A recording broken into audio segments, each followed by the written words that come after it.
단지 마음먹는 것으로 바위를 뚫고 공중을 날아오르는 사람을 들어보신 적이 있습니까? 다른 사람의 수많은 전생을 맑은 거울처럼 꿰뚫어보는 사람 말입니다. 그는 신도, 신화 속 인물도 아니었습니다. 육체를 지닌 인간으로서 살고 수행하며 영혼마저 산산이 부서지는 고통을 겪었던 실제 인물이었습니다. 그의 이름은 목걸련, 부처님 제자 중 신통력, 제일로 꼽히는 존귀한 성자입니다. 그러나 이 신통력이라는 두 단어 뒤에는 과연 무엇이 숨겨져 있을까요? 이는 당신이 초능력에 대해 들었던 것보다 훨씬 더 깊은 이야기를 품고 있습니다. 그것은 과시하거나 현실에서 도피하기 위한 수단이 아니라 고된 수행과 지혜, 그리고 말없는 희생을 통해 단련된 영혼의 결실입니다. 불교의 가르침에서 신통은 궁극적인 목표가 아니며 지극한 정화에 이른 마음의 자연스러운 결과일 뿐입니다. 그리고 목걸련은 삶의 지식인에서 무아의 수행자로 나아가는 그 여정을 몸소 구현한 인물이었습니다. 하지만 그의 이야기는 기이한 일들로만 가득한 것이 아닙니다. 그것은 비극이며 가족의 정과 인과의 법칙 사이에서 겪는 갈등이고 모친의 업보를 도덕적 행위로도 지울 수 없을 때 터져나오는 절망의 절규이기도 합니다. 신통력이라 할지라도 스스로를 구원하지 않으면 그 누구도 구할 수 없다는 냉엄한 경고이기도 합니다. 그리고 그의 죽음이 병이나 노환이 아닌 불법을 비방하는 자들의 잔인한 사례로 다가왔을 때 우리는 비로소 신통력 역시 인과를 초월할 수 없으며 신통 그 자체가 결코 해탈이 아님을 깨닫게 됩니다. 온 세상이 경탄할 만한 능력을 가졌던 목걸련은 우리에게 무엇을 남겼을까요? 권력을 소유하기 위함이 아니라 깨달음을 얻고 가장 좋다고 여겨지는 속박에서조차 벗어나기 위한 우리 자신의 길에 대한 깊은 가르침, 본보기가 되는 삶, 그리고 준엄한 경각심입니다. 목걸련이 어찌하여 신통력 제1의 성자가 되었는지 이해하기 위해서는 시간의 흐름을 거슬러 모든 여정의 시작점으로 돌아가야 합니다. 유한한 한 인간이 영적인 우주의 광대함과 마주했던 곳으로 말입니다.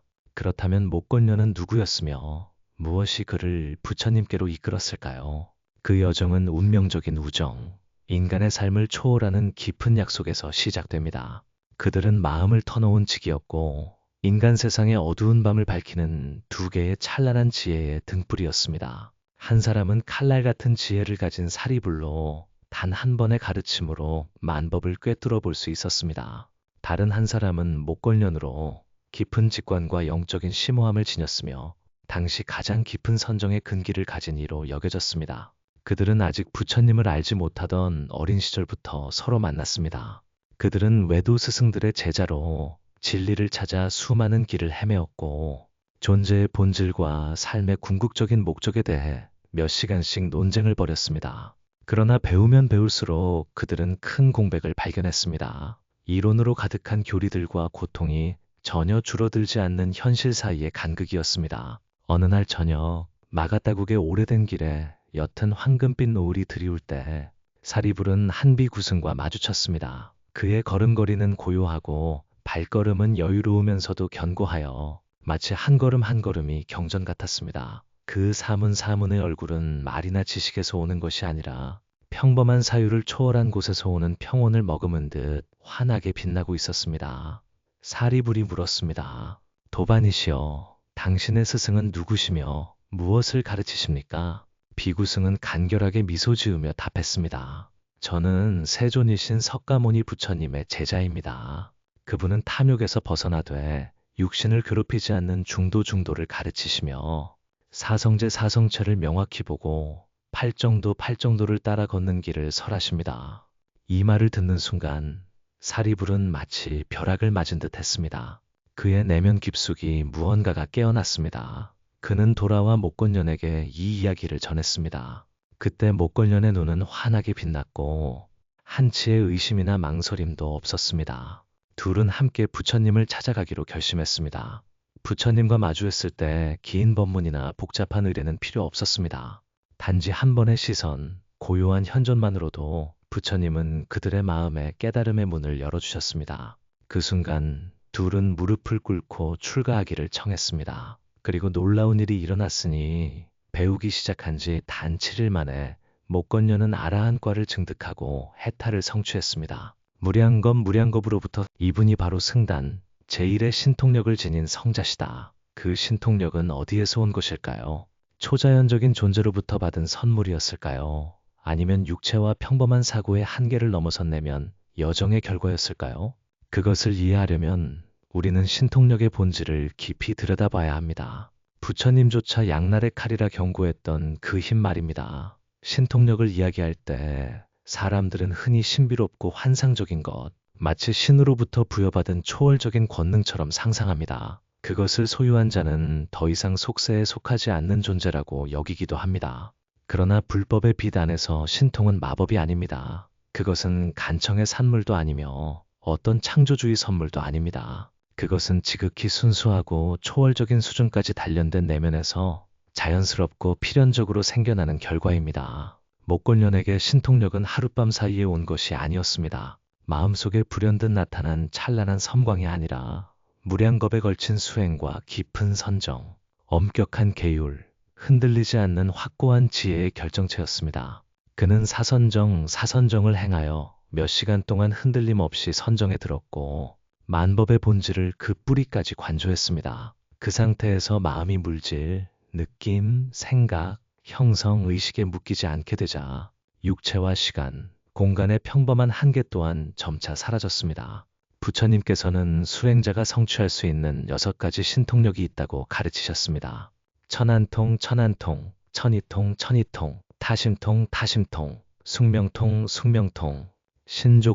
신족통, 그리고 누진통입니다. 각 종류는 다른 선정의 단계와 지혜에 해당하지만 그중 오직 누진통, 즉 번뇌를 완전히 끊는 것만이 수행자를 진정한 해탈로 이끌 수 있습니다. 나머지 신통력들은 바른 견해를 바탕으로 하지 않으면 중생의 눈을 현혹하는 단순한 마술에 불과하며 자아의 위험한 함정이 될 수 있습니다. 목건녀는 6가지 신통력을 모두 소유했을 뿐만 아니라 어떠한 집착 없이 그것들을 성취했습니다. 그는 신족통을 사용하여 여러 곳에 몸을 현현하고 무수한 중생을 제도했습니다. 타심통을 사용하여 다른 이들의 마음을 정확히 알고 그에 맞는 말로 교화했습니다. 숙명통을 사용하여 각 개인의 인연을 관찰하고 오랜 세월 동안의 고통의 근원을 알아내어 가장 적합한 고통, 해탈의 길을 열어주었습니다.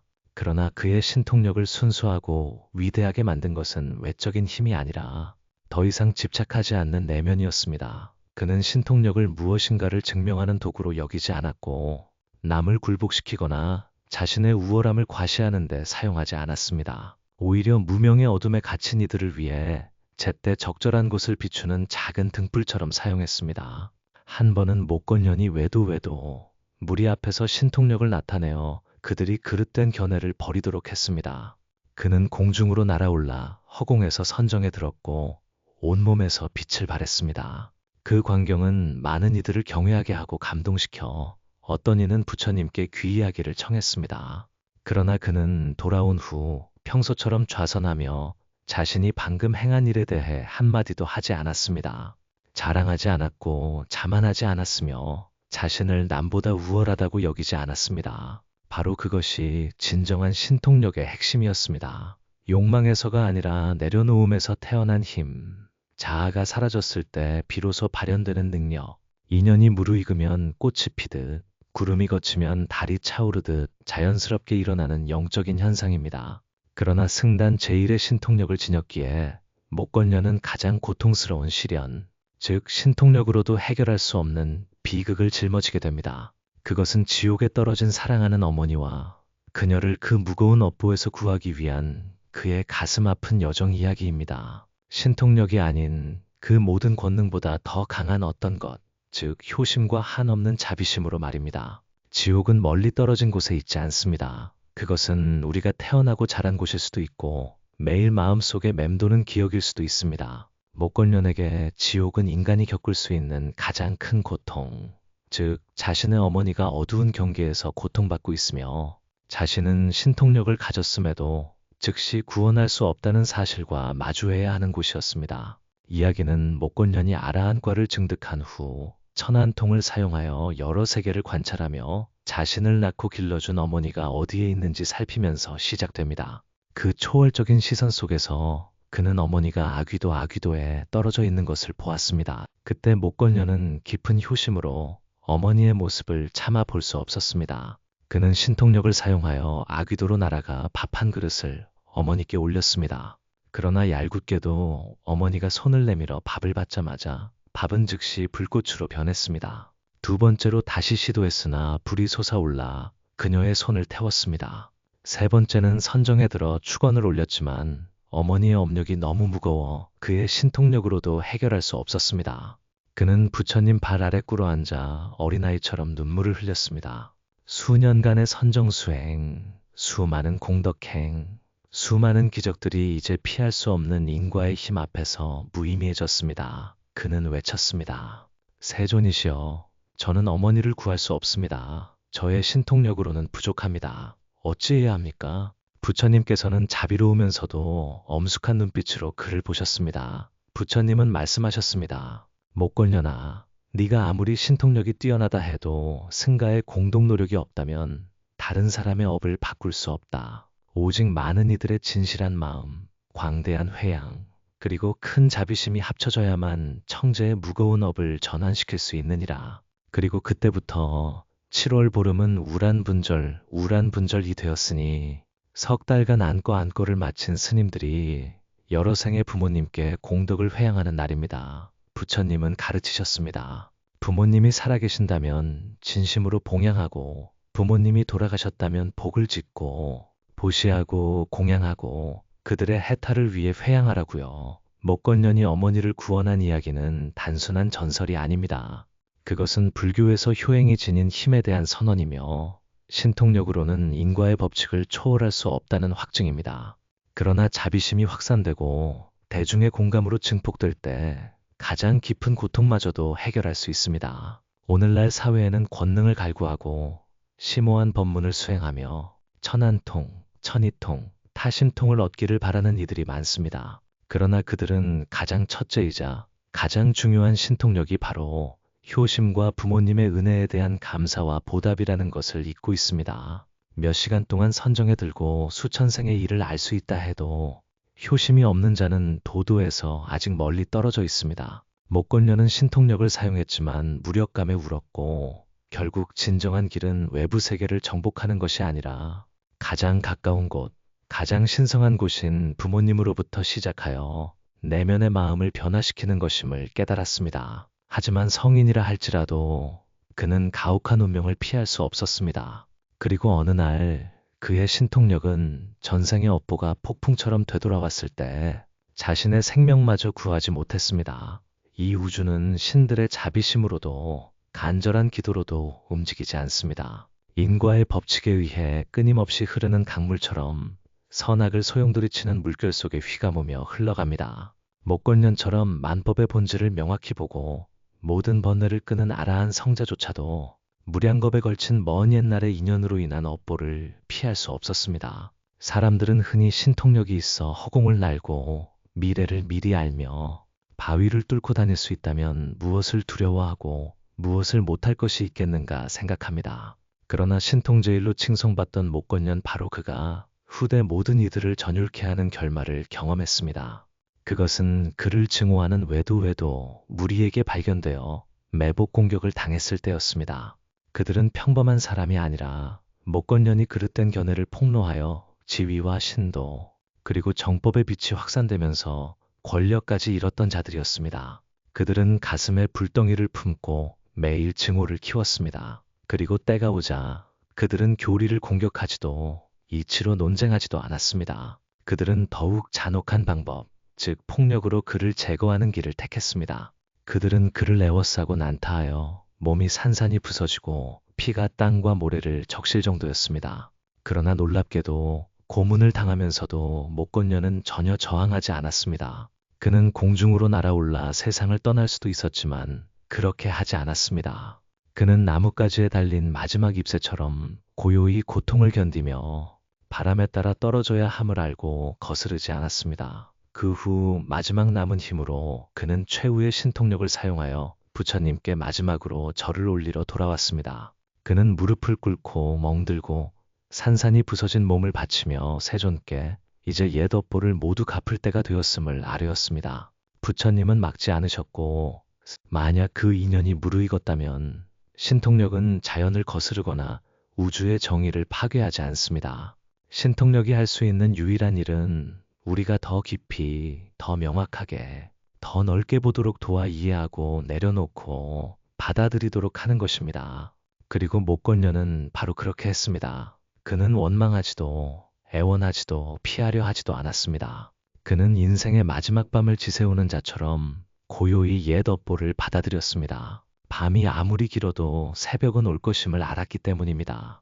그의 죽음은 실패가 아니라 불교의 가장 심오한 가르침을 울려 퍼지게 한 마지막 노래였습니다. 지혜 없이는 신통력도 아무도 구하지 못하며 인과를 받아들이지 않으면 그 누구도 자신을 구원할 수 없다는 가르침 말입니다. 이 이야기는 가슴 아프지만 권능의 환상에 사로잡혀 헤매는 이들에게 한 줄기 빛을 열어줍니다. 그것은 우리에게 고통에서 벗어나기 위한 지름길로 신통력을 구하지 말고 고통을 깨달음과 성장, 그리고 내면으로 향하여 유일한 안식처, 즉 망상에서 해탈한 마음을 찾는 배움의 기회로 삼으라고 가르칩니다. 그렇다면 신통력이 목표가 아니라면 부처님께서는 왜 제자들이 그것을 성취하도록 두셨을까요? 그리고 왜 부처님 자신은 신통력을 경계하고 그것이 자아의 가면이 되지 않도록 항상 강조하셨을까요? 피할 수 없는 진실이 있습니다. 더욱 찬란할수록 더욱 현혹하기 쉽다는 것입니다. 그리고 영적인 길에서 수행자를 가장 쉽게 길을 잃게 하는 것은 신통력입니다. 그것은 너무나 눈부시고 너무나 매력적이며 너무나 편리하여 나라는 에고가 승복의 그림자 속에서 커나갈 기회를 주기 때문입니다.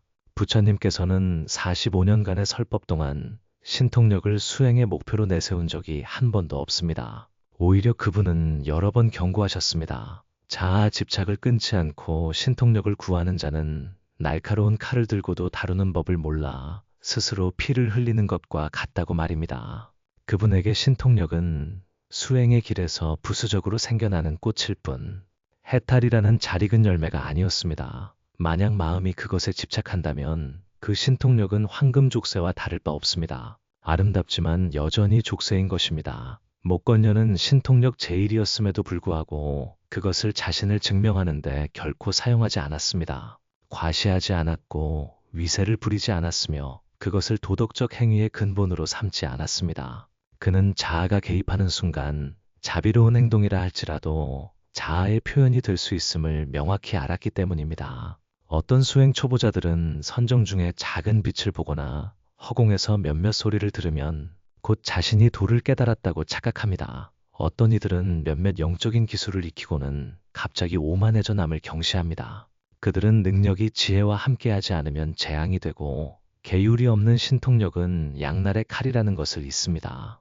신통력은 다른 사람들을 놀라게 할 수 있지만 오직 지혜만이 그들을 변화시킬 수 있습니다. 신통력은 일시적인 재앙에서 누군가를 구할 수 있지만 오직 자비와 바른 견해만이 그들을 영원한 고통에서 구할 수 있습니다. 부처님께서는 이렇게 말씀하셨습니다. 나는 세상을 신비롭게 만드는 자가 아니다. 나는 길을 가리키는 자이며 가는 자만이 도달할 것이다. 만약 어떤 수행자가 특별한 능력을 얻기 위해서만 수행한다면 그것은 산에 오르면서 지팡이만 계속 바라보는 사람과 다를 바 없습니다. 그들은 길을 잃을 것이고 심지어 자신이 도달했던 그 높이에서 떨어질 수도 있습니다. 불교 역사에는 신통력을 소유했음에도 불구하고 오만함과 미세한 탐해를 끊지 못해 윤회에 휩쓸려 다닌 외도 도사들이 적지 않았습니다. 반대로 목건년과 같은 성인들은 신통력을 나무에 물을 주듯 적시에 적절한 곳에 사용하며 집착하지 않았습니다. 그는 신통력의 한계를 명확히 알았고 기이한 것을 갈망하는 마음의 위험성 또한 잘 알고 있었습니다. 그는 수많은 초보 제자들이 기이한 꿈이나 환상 때문에 길을 잃는 것을 목격했습니다. 그리고 항상 그들에게 환상적인 일들이 깨달음의 길에서 벗어나게 하지 않도록 주의하라고 당부했습니다. 그렇기에 사람들이 앞다투어 신통력을 구하고 초월적인 능력을 갈망하는 것을 목격했을 때도 그는 막지 않았지만 그렇다고 찬동하지도 않았습니다. 그는 단지 이렇게 말했습니다. 계율이 없으면 그릇된 선정이 생기고 지혜가 없으면 신통력은 환상을 낳는다. 모든 능력은 정법과 함께하지 않으면 가장 교묘한 자아의 함정이 될 것이다. 하지만 자아는 평범한 사람들 속에만 숨어 있는 것이 아닙니다. 그는 단지 미소 지으며 평범한 비구처럼 조용히 수행했습니다. 만족하며 하루 한 끼를 먹고 나무 아래서 잠들었으며 고요히 선정에 들었습니다. 그 겸손함은 형식이 아니라 자아의 끝까지 가본 사람의 본질이었습니다. 자아가 처음 일어나는 순간부터 연기처럼 사라지는 순간까지 그 모든 것을 명확히 본 것입니다. 그는 모든 것을 보았고 깨달음에 가까워질수록 얇은 얼음 위를 걷는 사람처럼 조심스럽게 걸어야 함을 알았습니다. 바로 그 깨어있는 의식이 그를 수많은 찬양과 칭송 속에서도 비할 데 없는 힘 속에서도 자신을 지키도록 도와주었습니다. 그렇다면 신통력은 과연 수행의 길에 필수적인 것일까요? 아니면 단지 하나의 단계, 일시적인 도움이 될까요? 무엇이 해탈로 이끄는 핵심일까요? 지혜일까요? 아니면 권능일까요? 이 모든 것을 꿰뚫어 볼 때 비로소 우리는 저 언덕으로 이끄는 길이 무엇인지 알게 됩니다. 어떤 사람이 허공을 날고 타인의 마음을 읽으며 벽을 뚫고 신비롭게 변신할 수 있다면 우리는 그를 신성하다고 부를 것입니다. 하지만 어떤 사람이 고통의 본질을 명확히 보고 마음의 작용을 알아차리며 생사윤회의 사슬을 끊을 수 있다면 우리는 그를 깨달은 자라고 부를 것입니다. 두 가지 길, 두 가지 모습. 하나는 시선을 사로잡고 다른 하나는 마음을 엽니다. 그리고 질문은 여전히 남아 있습니다. 무엇이 더 중요할까요? 신통력일까요? 아니면 지혜일까요? 부처님의 수많은 가르침 중에 그분이 항상 강조하신 한 가지는 전체 법문을 관통하는 붉은 실과 같습니다. 지혜는 무명을 부수는 빛이며 중생을 생사의 강 건너편으로 인도하는 배이고 열반으로 이끄는 핵심입니다. 신통력은 아무리 찬란하다 해도 단지 현상이며 선정력의 부수적인 결과일 뿐 궁극적인 목표가 아닙니다. 부처님께서는 신통력을 부정하지 않으셨습니다. 그분은 중생을 제도하기 위해 여러 번 신통을 나타내셨지만 신통력을 주된 길로 찬양하지도 않으셨습니다. 여러 경전에서 그분은 계율과 지혜가 부족한 채 신통력을 구하는 자는 용을 타고도 제어할 줄 몰라 스스로 용에게 끌려 시면으로 떨어지는 자와 같다고 경고하셨습니다.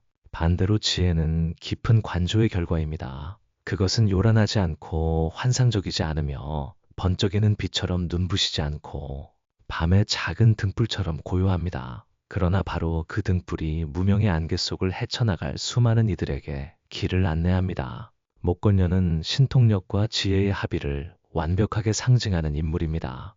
그는 승단에서 가장 뛰어난 초월적인 능력을 가진 이였을 뿐만 아니라 예리한 통찰력을 지닌 아라한 성자였습니다. 그러나 그가 만대에 걸쳐 존경받는 이유는 공중을 날거나 귀신의 소리를 들을 수 있었기 때문이 아니라 고통의 진실을 명확히 이해하고 자아 집착의 뿌리를 끊었으며 깊은 숲속에 숨어 흐르는 시냇물처럼 겸손하고 순수한 삶을 살았기 때문입니다. 한 번은 어떤 사람이 부처님께 물었습니다. 세존이시여, 신통력과 지혜 중에 어느 것이 더 높습니까? 부처님은 단지 미소 지으시며 하나의 비유를 드셨습니다. 물속에 비친 달의 그림자를 볼 수 있는 사람은 신통력을 가진 사람이다. 그러나 꿈에서 깨어나 하늘을 올려다보고 진짜 달의 빛을 명확히 볼 수 있는 사람은 지혜를 가진 사람이다. 물속의 그림자는 아무리 아름답다 해도 허상일 뿐이고 오직 진짜 달빛만이 길을 밝혀줄 수 있습니다. 신통력을 구하는 자는 대개 타인을 넘어서고 싶어 환상 속에 머무는 자이고 지혜를 구하는 자는 자기 자신을 넘어서고 싶어 하는 자입니다. 신통력은 다른 이들에게 경외심을 불러일으킬 수 있지만 오직 지혜만이 다른 이들의 신뢰를 얻게 합니다. 신통력은 시연될 수 있지만 지혜는 오직 고요한 시선, 미소, 무아의 행동 속에서만 알아볼 수 있습니다. 그리고 도도의 가장 깊은 곳, 자아가 사라지고 보는 자, 보이는 것, 보는 행위마저 사라질 때 신통력과 지혜 또한 더 이상 분리된 두 가지가 아닙니다. 그때 모든 것은 하나가 되니 법이며 진실이며 공성입니다. 목건녀는 그 길을 걸었습니다. 그는 한쪽을 선택하지 않았고 현상에 머무르지도 않았으며 능력을 거부하지도 않았습니다. 그는 오직 온 마음의 겸손함과 내면에서 빛나는 지혜로 나아갔습니다.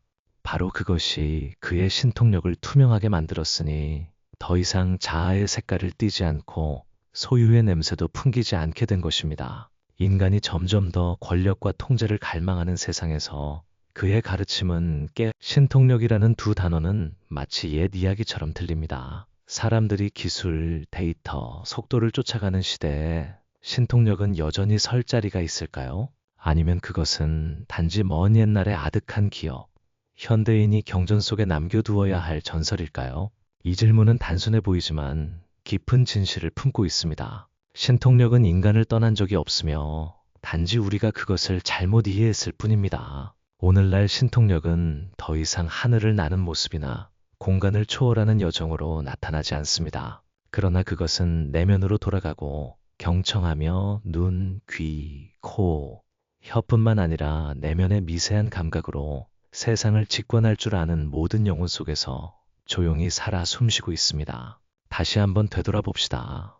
누군가가 전화하기 전에 그가 자신을 생각하고 있음을 느낀 적이 있습니까? 곧 일어날 일에 대해 이상하리만치 정확한 예감을 가진 적이 있습니까? 어떤 꿈을 꾸고 나서 그것이 실제로 일어난 적이 있습니까?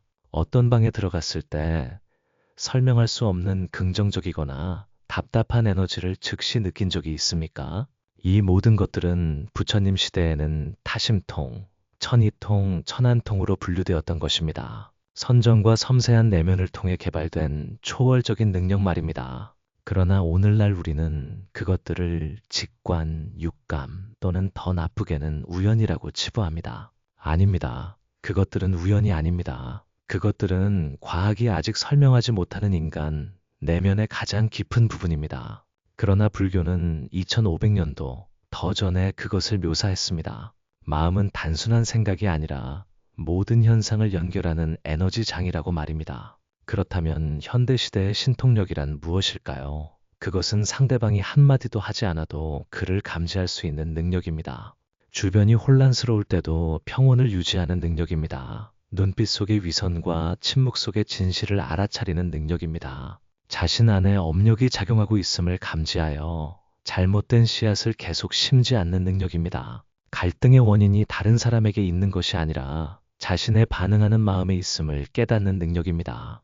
그것은 기이한 일이 아니라 깊은 깨어있음입니다. 매일 삶을 늦추고 더 많이 경청하며 바른 마음 챙김을 수행한다면 모든 사람이 도달할 수 있는 것입니다. 만약 목건년이 이 시대에 살았다면 그는 깨달음에 대해 가르치기 위해 공중을 날 필요가 없었을 것입니다.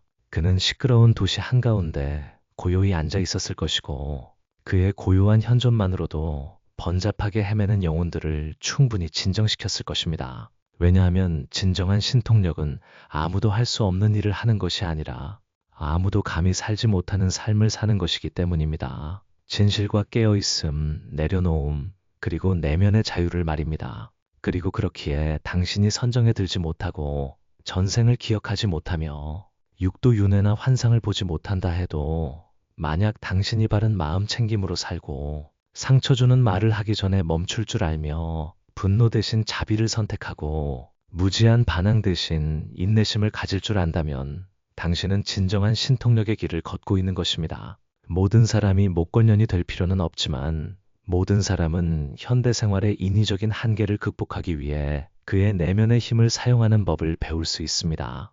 그리고 그것을 이해할 때 우리는 신통력이 먼 옛날의 신비한 이야기에 있는 것이 아니라 무수한 혼돈 속에서 자기 자신을 통제할 수 있는 능력 안에 있음을 비로소 깨닫습니다. 그것은 가장 깊고 가장 견고한 힘이며 어떤 시대도 구식으로 만들 수 없는 것입니다. 이와 더불어 또 다른 질문이 제기됩니다. 신통력이 일시적인 현상이고 지혜가 영원한 빛이라면 모든 찬란함, 모든 기적, 모든 초자연적인 이야기 뒤에 남는 것은 무엇일까요?